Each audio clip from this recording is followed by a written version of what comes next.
Les têtes viennent de tomber dans l'Afrique des sous-régions des Grands Lacs. Après le tour du Rwanda, Bolos Massad, l'envoyé spécial de Donald Trump, vient d'atterrir en Ouganda. Et aussi un coup d'assassinat raté contre le ministre des Affaires étrangères, Madame Wagner Kaikwamba. Mes chers amis, Balandigno surtout ya chaîne Oyabiso, Nazali na sengo mingi ebele ya kokuta na nabino tongo ya lelo. Pourquoi ya lelo pour que to partager nabino mai oyo nyo surtout ezali koleka na mboka na biso kiye la République démocratique du Congo. Et bande comme on a dit, je pense que le lot comme que peut partager nabino 3 points à l'ordre du jour. Awa makambo ezali ya koinda. Et M. Paul Kagame vient de répondre. Les États-Unis d'Amérique, voire même l'Union européenne. Donc on peut en détail, il y a expliquer bino parce que na minute so que bozali koyoka décret Kagame azali kolela. C'est fini pour lui. Tshisekedi a déboulonné le système des sous-régions ya Grand Lac. Alors, beaucoup t'as vraiment ébélé. Laissez vos commentaires et laissez vos j'aime partout où vous êtes en train de me suivre, mes chers amis, mes chers compatriotes congolais. Ezali Oyabino, moi Namboka Olivier, Nasali ko Senga, Oyo Azui Libaku Malamu ya Kolanda Biso, partagez notre émission. Makam Oyo Ekobima Ao, Nasali Kolingate Mutu Atamoko a raté Yango. Parce que Oyo Ezali Likambu ya Mabele. Iyi ni mamu ya inchu. Ebu mwalu bwajitunga. Alors, bande komalandi tosali ko ebisabino ke na minute oyo déjà Massad Bolos, l'envoyé spécial du président Donald Trump na kati ya Ouganda. Quel a été le message de l'envoyé spécial du président américain? Lobby ezalaki tour ya Rwanda, lobby kuna ezalaki tour ya Uganda, et lobby ezalaki tour ya Kenya, lelo ekomi tour ya Uganda. Qu'est-ce qui se passe? Na minute on voit déjà que les têtes vont tomber dans sous-région ya Grand Lac. Massad Bolos Ayebisi Kakuta Museveni avec sa délégation. Ayebisi Kakuta Museveni finit la récréation. Les États-Unis d'Amérique est en partenariat avec la République démocratique du Congo. Comme ça a été le cas, il y a époque, il y a Mobutu. Monaki, l'ancien président américain, Bill Clinton, avait dépêché son émissaire, Richardson,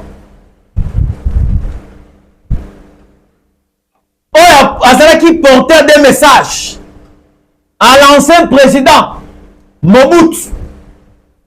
Yango Omoni et Salemi Lelo. Et n'oubliez pas, Mobutu Azalaki, enfant chéri des États-Unis d'Amérique.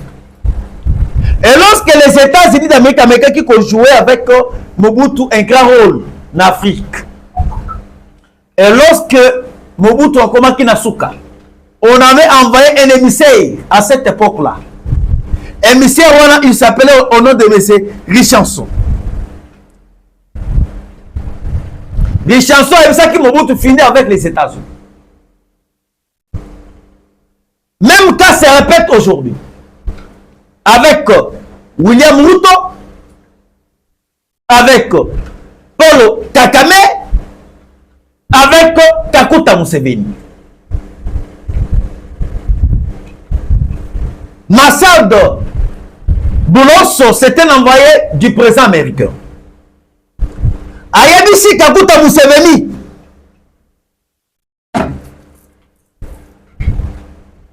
de laisser de déstabiliser la République démocratique du Congo.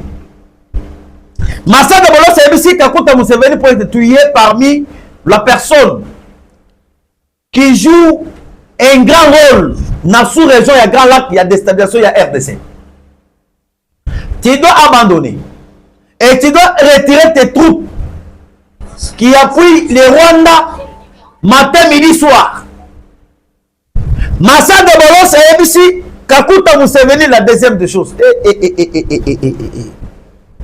Les têtes vont tomber. Oh, ils ont une dimension. Il y a haut niveau. Il y a politique à présent, tu sais qui. Qui pourrait croire qu'aujourd'hui, le partenaire fidèle des États-Unis d'Amérique peuvent être abandonnés par les ISA. Tshisekedi Azali Mobali. Le président Fachi, c'est un homme. Le porteur d'un message fort du président américain, Donald Trump. A ABC Kakuta Museveni, la deuxième des choses. Tu dois d'abord interpeller à ton fils, Keru Keronagaba, de retirer ses propos qu'il avait tenus dernièrement contre les ISA. On est les Kamouyami Bali. Sur le troisième point,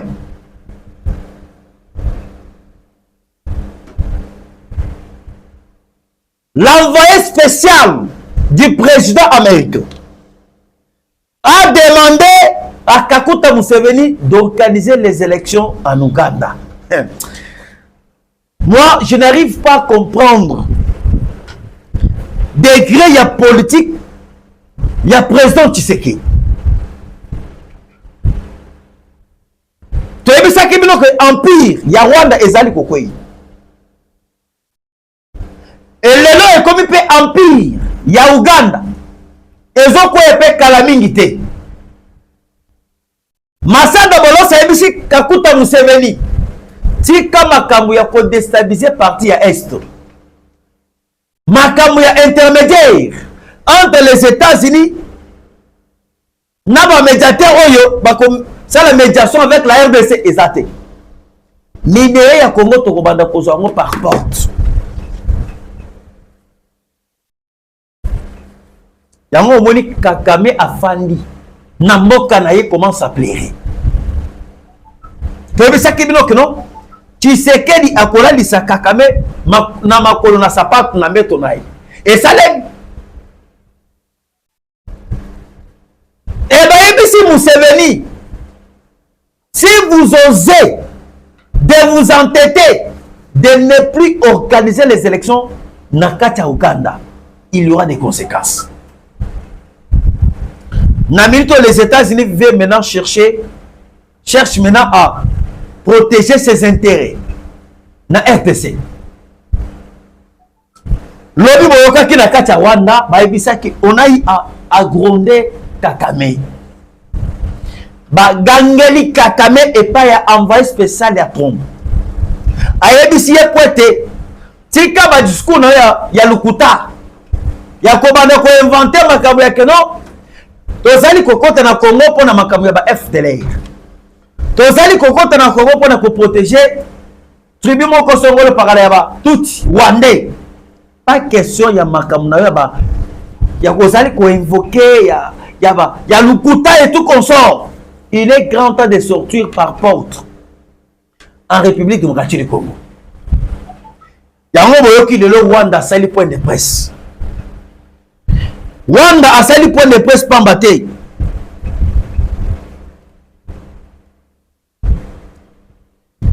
Rwanda a sali point de presse, c'est parce qu'il s'est senti déjà coincé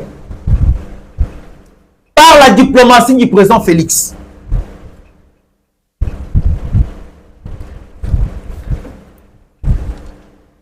Dernièrement, comment est-ce que les ISA avaient sanctionné cette personne le plus influencée Nakati Rwanda. Sur les 7 personnes les plus influencées,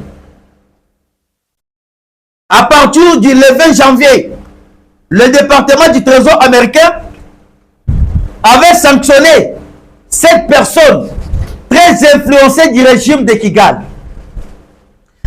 Premièrement, c'était M. James Kabarebe, ministre d'État rwandais chargé de l'intégration régionale pour son rôle présumé dans le soutien au M23. Il a été sanctionné par les États-Unis d'Amérique. Tozo Zonga pour que tu expliques bino Kakame à Lobini et pourquoi Kakame commence à s'apprendre aux États-Unis d'Amérique. La deuxième personne qui fut sanctionnée, Laurence Kanyuka, qui est le porte-parole du groupe rebelle. Lui aussi, il a été sanctionné.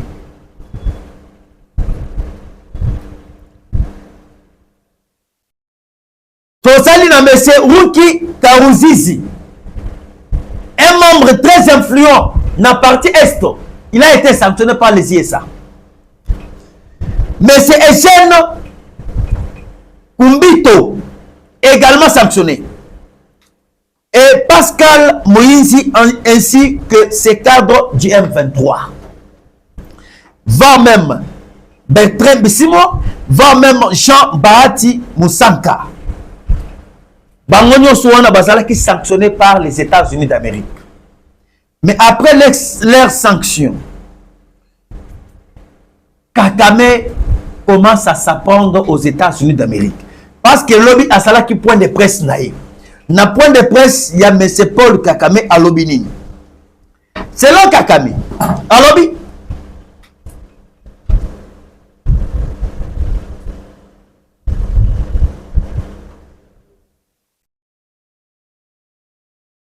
lors de la cérémonie d'ouverture des commémorations du génocide des Tutsis de 1994, Paul Kakame a critiqué sans retourner. Paul Kakame a critiqué sans retour les pays à l'origine de ces mesures. Il dit ceci: si quelqu'un vient et dit nous allons vous sanctionner, quoi? Allez au diable. Il répond directement aux États-Unis d'Amérique. Alors, ce qui m'ont tozali koya, alors que non, toye ko sanctionner yo. Il faut le mener au diable. C'est-à-dire, c'est les États-Unis comme il a mené les sanctions. L'Union européenne a mené les sanctions contre les régimes kakamistan. Azali ko répondre comme les diables. Atindiki bango na maboko ya diable. Il ajoute encore: vous avez vos propres problèmes à régler. Allez régler vos problèmes. Laissez-moi m'occuper des miens. A-t-il ajouté, sans nommer explicitement les États-Unis d'Amérique ou Union européenne. Wana polo criminel commence à s'apprendre aux États-Unis d'Amérique. C'est pour ça que le régime ya Kakamisa est commis Nasuka. Parce que les États-Unis a ébissé à travers son émissaire. Nous voulons coopérer avec les États-Unis, avec la RDC, par porte. Moyen ya koyiba minéré exaté. Et on a demandé à M. Paul le criminel de retirer ses troupes. Sans condition. Et l'envoyé spécial, il y a trop ici Kakameko. Et si vous osez de contredire la demande des ISA, vous allez regretter. Ou que regretter. Les têtes vont tomber. Est-ce que vous avez vu la photo Yawan de Fité? Aucune photo. Ni média. Atamoko Yawan et Lobeni Makamwana. Et Kakame est allé plus loin, il y a quoi de Sabatunaye. On va aller gérer les médias. Photo à mon côté effité. Makambo oyo eleka na média te.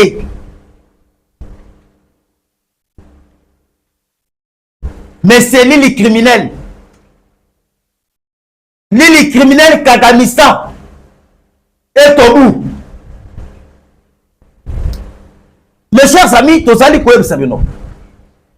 Na situation où le président Tshisekedi a eu à traverser, ce n'était pas une mince affaire.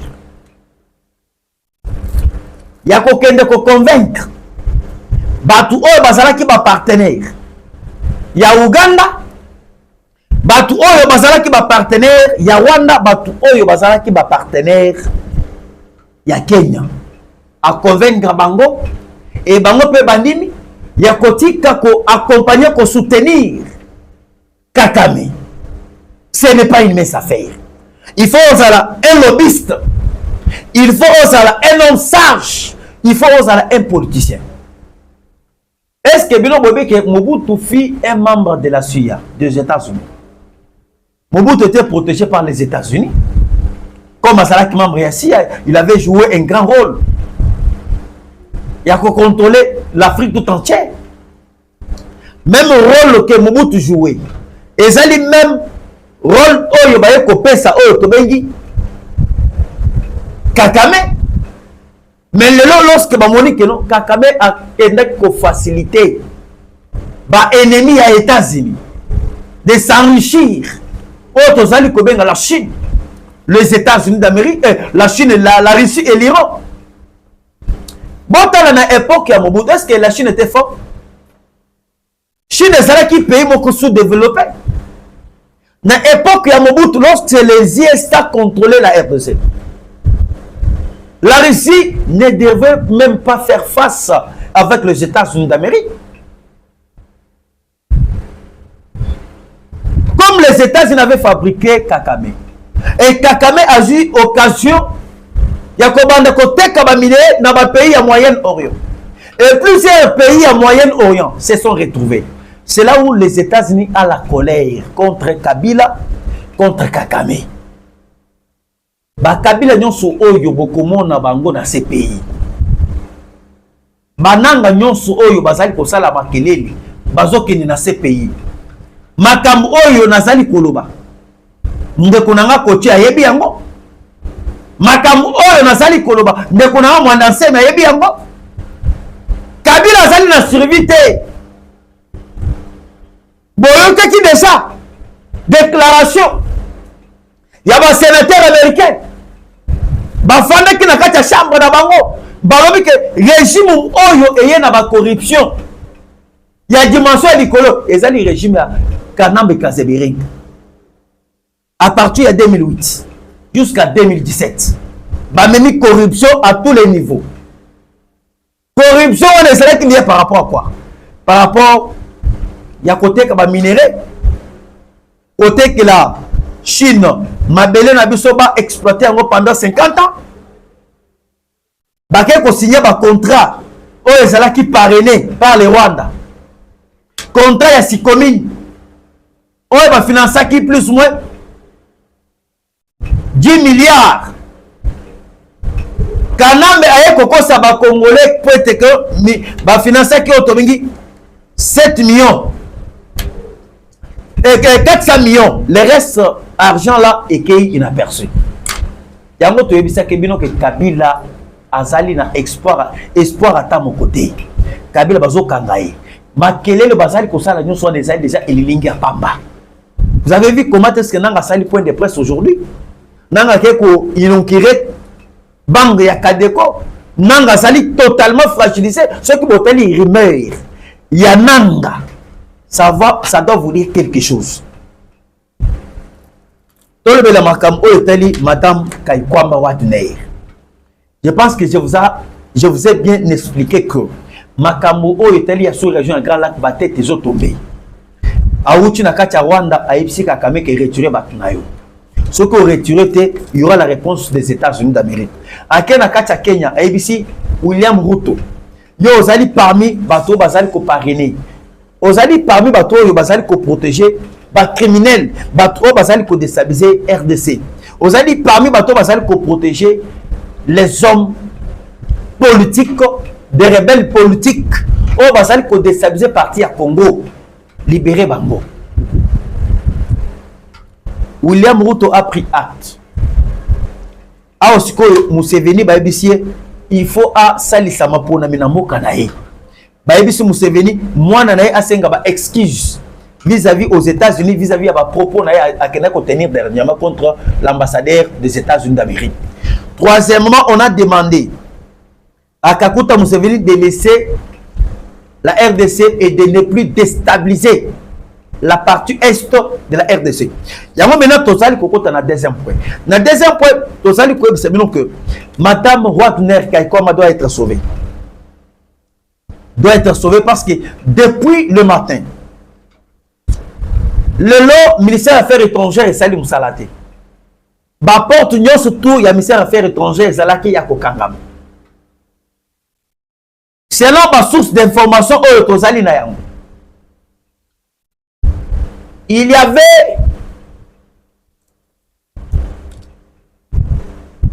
plusieurs landcrisers des services de sécurité au Yaki Kuna. Bayaki Kuna mais basala ki libanda.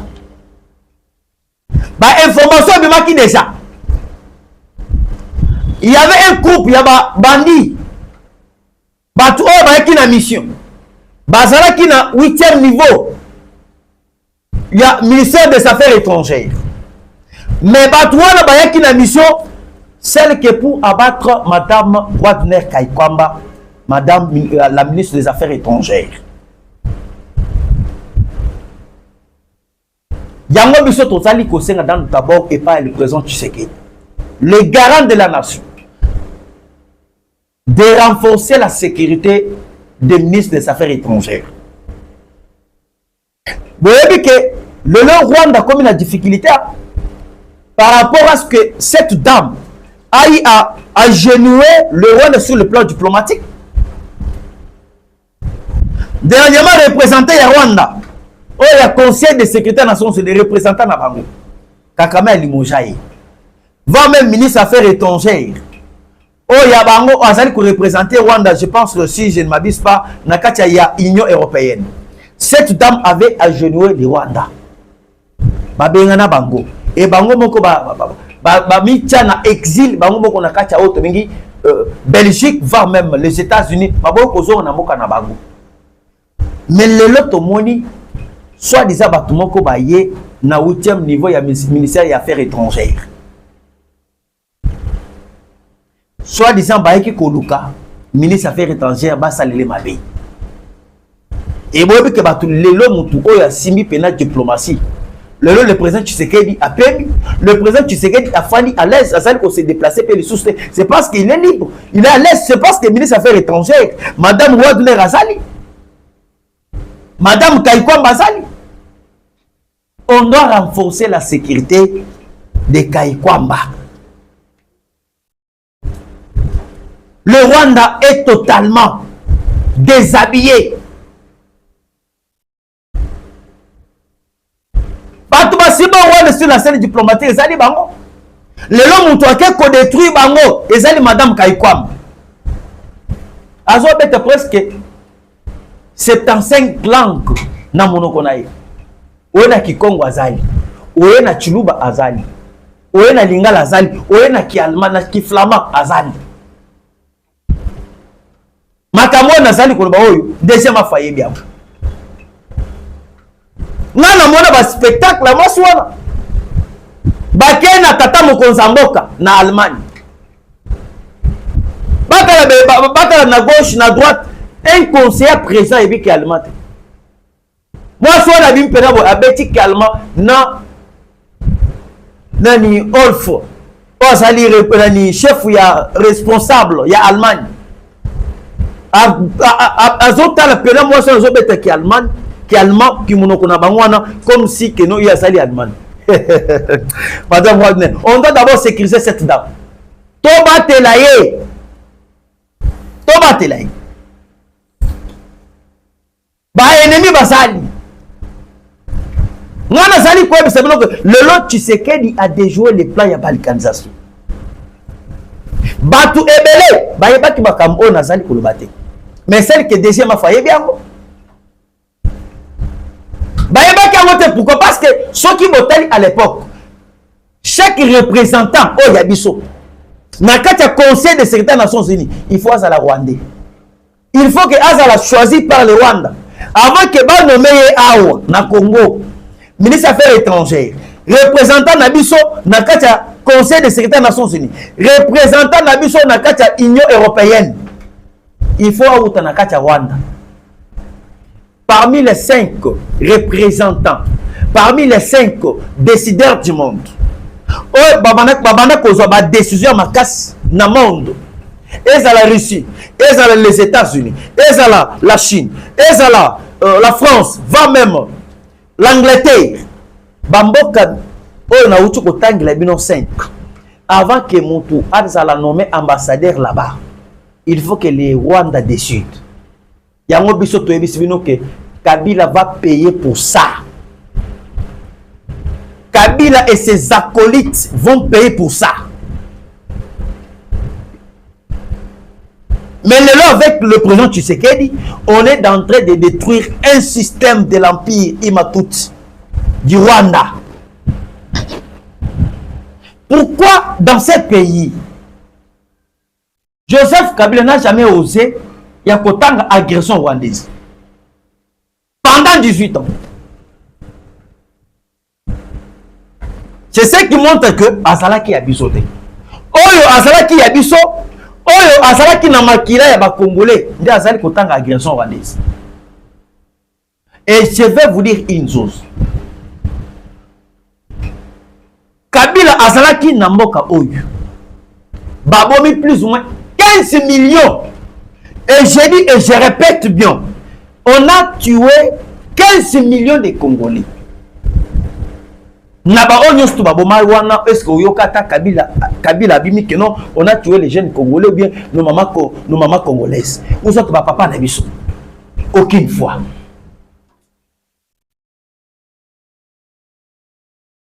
Yango biso to ebisa kebino. Avant que ba nommer un général, il faut un général là où dans la kacha Rwanda. Ce qui Rwanda a décidé te moyen ba nommer un général na kacha armée ezate. Lelo Tshisekedi dazo bunda, pas de mixage, pas de brassage. Et lelo ba komi KO debout. Ba komi KO debout total. Yango wana sali ko encourager moi na mboka Jean-Pierre Bemba aller de l'avant. Beta bango bilo Kabila zala atikala ko zala congolais te parce que lelo tomoni nanga commence à s'apprendre avec Jean-Pierre Bemba pour dire que non Bemba tikala ko zala Bemba tikala jamais ko ya ko bunda ko sala une lutte constitutionnelle te Bemba sala lutte ya ko akota na bunya pia babangi tout consort. Qui vous a dit ça? Et lelo lorsque nanga zali ko s'attaquer na mwana mboka Jean-Pierre Bemba c'est parce que bamoni que Bemba sali ko cogner Kabila. Même Azali ko frappé Kabila comme Azali na nationalité douteuse. Tshisekedi a fragilisé Banyama. Tout le banana d'abord makabole ki lelo. A fragilisé Banyama na nenga ko sakana te. Lelo le Wazalais nous sont signalés na ba 12 heures. Il y a lelo à partir autre bengi territoire de Walungu. Au niveau des congrégations de l'église catholique à 15 km de la ville de Bukavu. Bawazatata, Bawazamama, déjà quelques kilomètres dans Bukavu. Ba frapper ennemi. Nanditi. Ennemi alongo Nanditi ya keko kima kobatama. Na église catholique. Baye kolanda bango ti na église catholique. Baye kokuta ba M23 ba batani. Na minute au bakangi plus ou moins 75 M23 na église catholique.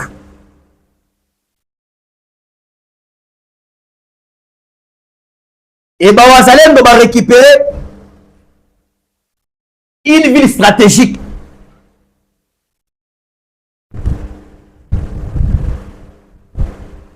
oyo ezalaki occupé par le M23. Ah, Fachi balinga mboka boyete. Fachi alingi mboka oyo, pardon.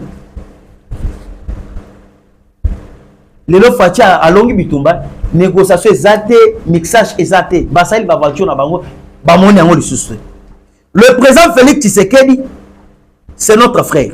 Bon, alors, Bawazalendo va récupérer Karembo. Karembo est désormais sous contrôle de Wazalendo. Karembo nde esika bake kokuta pena ba M23 ba beti bango bake kokima na Karembo ba batami na église catholique. Yango moni batu oyo tobengi ba M23 en sultan. Bazali na mission kaka moko. Mission na bango ezali akeba pesa Rwanda biki. Basokola Rwanda balo bateke non, balong la ba sanction ya Rwanda, balo bateke non, Rwanda n'a jamais agressé les Congolais. Lelo ba M23 ba comme na difficulté. Régime ya Kalaibana kosunga bango. Régime ya Fachi ezali kosunga bango te. Imaginez-vous Goma Ekoya na régime ya Joseph Kabila. Lorsque Goma Ekoya, obana ko mona makamyo tout ezali toujours normal. Babangu ya Goma ezali ko fonctionner normal. Mais avec le président Tshisekedi, depuis que Bukavu Ekoyi Goma Ekoyi, est-ce que bozali koyoka babangu ezali ko fonctionner? Lelo nanga zali kolela. Nanga zali kolela pas battre parce que lelo va se retrouver devant morceau dur. Parce que faire la guerre, il faut avoir les munitions. Faire la guerre, il faut foutre ba militaire oyo zali na bango. Faire la guerre, il faut soma ba boot. Oyo tsaba militaire, oyo soma mindu. Maintenant lelo banque centrale oyo ezali na Kinshasa. Ezali ko tinde kambongo te na ba banque. Et puis si maman a difficulté. Parce que là-bas il faut payer les fonctionnaires. Il faut payer les militaires, il faut payer les policiers. Au kofu tabango na mbongo ni. Babango nyonso to ba opérateur économique. Baboy ko fonctionner kuna ba longwe bakangi ba banque. Maintenant Rwanda actuellement a combien de budget ya kopesa oto bengi na kacha Goma na kacha Bukavu. Yango boni ba komi na maman na difficulté. Et en plus, boyeba déjà que